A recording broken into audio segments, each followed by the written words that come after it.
Casi 8 años después de la desaparición de 43 estudiantes en Iguala, México, y con varias versiones manipuladas de lo que pasó con ellos, aún no se sabe la verdad.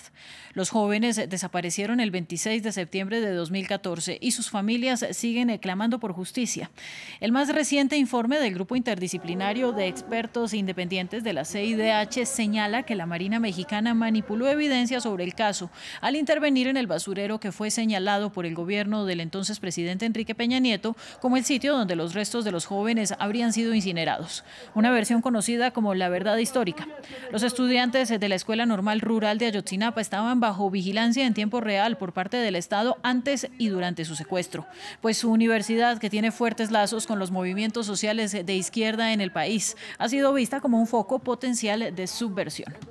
La conversación sobre esta noticia es con Ángela Buitrago. Ella es exfiscal e integrante del Grupo Interdisciplinario de Expertos Independientes sobre el caso de los 43 normalistas de Ayotzinapa. Muchas gracias por estar con nosotros. Fueron asesinados 20 testigos clave para dar con el paradero de los estudiantes desaparecidos. Lo dijo el jurista chileno Francisco Cox durante la presentación del tercer informe del Grupo Interdisciplinario de Expertos el 28 de marzo. ¿Quiénes son los asesinados y quién los mató?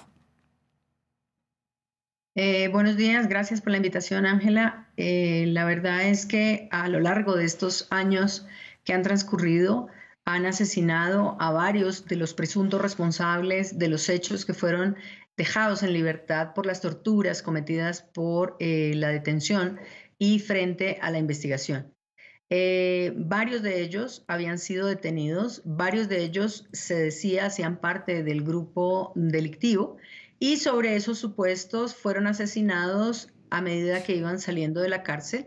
y también posteriormente fue algo que está en investigación, ejecutado al parecer una persona que iba a ser capturada para ser detenida porque tenía mucha información sobre los hechos. Esta situación fue puesta de presente el año pasado, cuando se ordenó una captura desde hace más de año y medio, no se había ejecutado. Ante la presión para que se realice esta captura, deciden ejercer las acciones correspondientes. Si bien es cierto, él andaba armado con un revólver y dispara, le imprimen 21 tiros, inclusive en el cuello y en la cabeza, lo cual lleva ya también a entender que debe investigarse este hecho porque era una persona que sabía mucho del caso, en particular de los estudiantes. ¿Cómo se logró acceder al material y a la evidencia videográfica que permitió al grupo de expertos llegar a las conclusiones del tercer informe? Bueno, la forma como nosotros llegamos es manejando las hipótesis que se habían dejado abiertas en el momento en que se retira el GIEI de México en el año 2016, revisando cada uno de los elementos que se había ganado dentro de la investigación, bien declaraciones, bien documentos, y finalmente la apertura de los archivos militares y la entrega también parcial de una información complementada con la revisión que se hizo en archivos por parte del GIEI y de la COVAC. En este caso en particular se recibieron miles de documentos, tenemos casi 3 teras de documentación y sobre esos supuestos el análisis, la evaluación y la concentración de la información de manera contextual nos permiten llegar a las afirmaciones que se hacen en el tercer informe.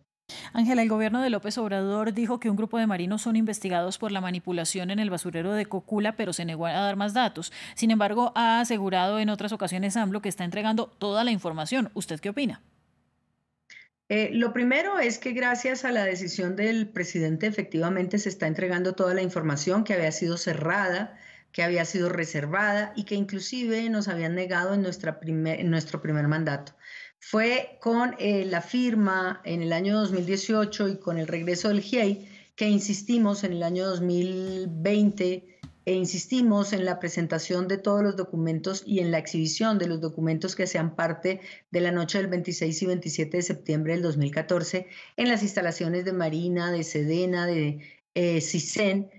obtenida esa información, incluso muchos de ellos videos muy comprometedores en torno a cómo se desarrolló la investigación. Encontramos también que toda la información que se obtiene, en primer lugar, es una información bajo tortura, lo cual ya nos lleva a una decisión categórica de tener en cuenta este hecho para deslegitimar, obviamente, la investigación, pero sobre todo para reconducir a una investigación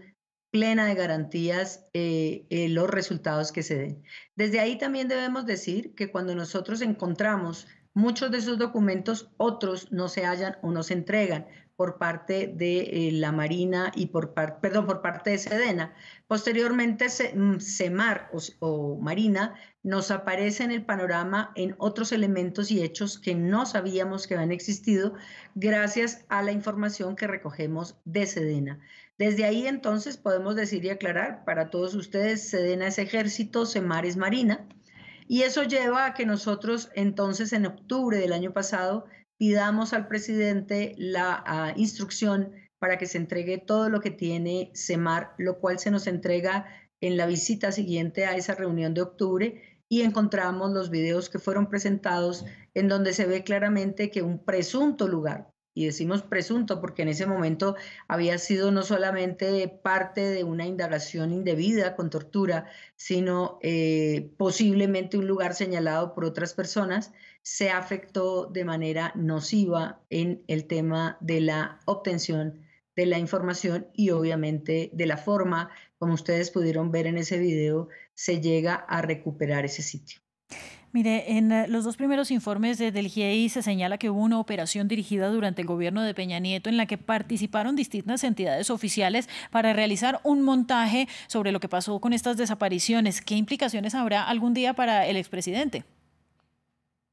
Nosotros lo que hemos sido categóricos es que todo lo que hemos investigado lleva a una serie de simulaciones, de ocultamientos y de falsedades, que fíjense cómo inclusive encontramos también categóricamente que las actas que llevan a ciertos lugares o que tratan de justificar las detenciones de ciertos presos fueron falsas. Esto ha sido un trabajo muy fuerte por la Unidad Especializada de Investigación y Litigación UEILCA, en donde se ha podido seguir paso a paso y hemos podido acompañarla de manera de coadyuvantes, cómo se han construido todos estos documentos. Dos, cómo también se construyeron informaciones desde llamadas anónimas que nunca existieron. Y esto lo que permite decir es que todos por lo menos tienen que informar qué fue lo que pasó, hasta dónde supieron, cómo conocieron, porque si no, esto es una cadena interminable de actos de simulación que los denunciábamos específicamente en la presentación del tercer informe.